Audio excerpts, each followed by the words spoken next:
Alright guys, this is a big bit of news, so sit down, get yourself a cup of tea, beer or champagne and let's get stuck into it. So we finally got a fully fledged acknowledgement of the recent failings on Team17's takeover of the development of Hell Let Loose. A whole change in the roadmap, a sneak peek into the firing range, confirmation of the return of the PTE for almost every update planned and going forward, not to mention plans to fix many bugs. And probably most importantly to a lot of people is the removal of the new running speed very soon. We're going back, but they actually want to test it first to make sure things just don't explode in their face. What are your thoughts? Happy or sad? Let me know. So we also got acknowledgement of the foobar that has been the recent patches and British forces. Straight out the gate, Wombat Medic states, "We are keen to acknowledge that it has not been an easy period for the game and the community. With poor communication around recent changes, the premature discontinuation of PTEs, and what was a less than ideal trailer." Yeah, I mean, I fixed it for him. Not a single phone call or email. Still waiting.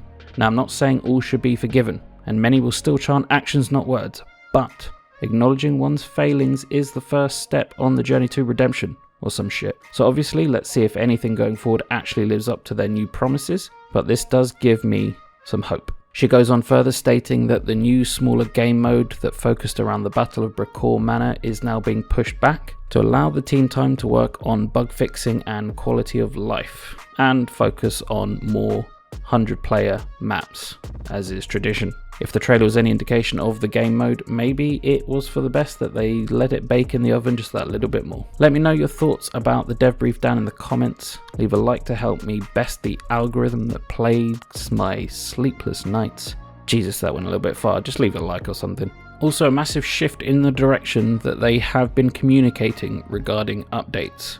Again, another positive that, if holds true, is music to mine and many others' ears. More patches and less large content drops, which, while sad that we're getting less content, a more stable game means stronger foundations to deliver content later.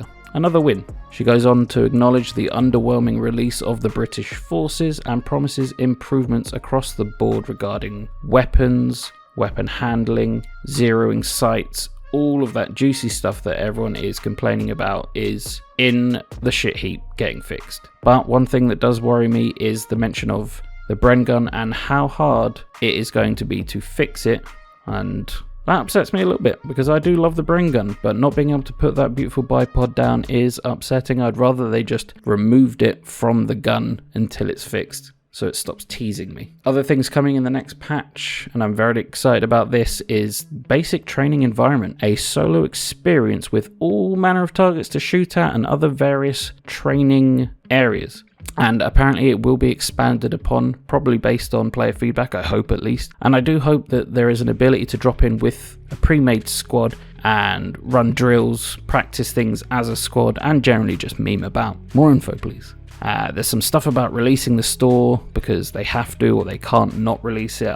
I don't know. It sounds like absolute crap, but at the same time, just don't buy the skins if you don't want them, you know? No one's forcing you. There's no pay to win, she's confirmed this. No pay to win skins, no pink skins, which is great. It's all going to be historically accurate. However, I will remind you that this exists. Okay, I know it's not historically accurate, but as an Easter egg, how amazing would this be if it's like 1 in a million chance and you just call in a strafe and run and that just flies across and you're the only one that saw it and you weren't recording and no one would ever believe you. Just think about it, I'm just saying. A laundry list of explanations as to why certain bugs, both new and legacy, exist and how they are very difficult to fix because they are quite rare and quite hard to replicate in testing environments. I won't cover it all, but basically that is the gist of it. They did list a bunch of bugs that they are trying to fix. Some have been reproduced in the test environment, some haven't, but they are working on all of them. More wins. Another awesome bit of news, and this one caught me right off guard, a night variant of Saint Marie du Mont. I'm shocked. That's awesome. That's very exciting. I can't wait to see that. I can't wait to play in it. I can't wait to be terrified all over again with another night map. Further mention of PTE dates and more info on that will be following in a future dev brief. But long story short, you can jump in and test out all the crap that they've been fixing and bringing out. So that's really good that they're putting dates out for that already. A mention about stuttering, which has plagued the game for years now and has only gotten worse with recent updates from Team 17. Lots of coding and game development jargon that I just do not understand, but it sounds like they're trying to fix it. Sounds like they're nailing it somehow. I don't know. Someone explain all of what was said in that dev brief, because I don't get it. Then they started losing me even more with even more technical stuff. Again, someone explain it to me, but it sounds like, they're working on it. And the fact that they're being very plain and open about how they're fixing things, the problems that they're facing, I appreciate that a lot more than just releasing a bunch of patches that don't actually fix the game. It's a lot nicer having transparency. So given the recent backlash and constant negativity in the Hell Let Loose sphere for the past 2 months, it is incredibly nice to hear some good words that hopefully are backed by good actions. I, for one, was getting a little bit sick of all the negativity. No matter how ill or well-intended it was, after seeing your 40th or 50th graph apparently showing the en masse departure of Hell Let Loose players was getting a bit tiresome. And anyone with an objective opinion was just being shunned or ridiculed. It does wear a bit thin. However, saying that, just to go to the other side, maybe all this dramatic feedback and romantic "I'm leaving the game" letters, maybe they worked. I don't know. I doubt all the game developers were sitting there on Reddit reading every single post, but maybe it worked. Who knows? To wrap things up, this all sounds like great news. I can't wait to see if they fulfill their new promises. I, for one, am still enjoying Hell Let Loose despite dodgy updates and the underwhelming British.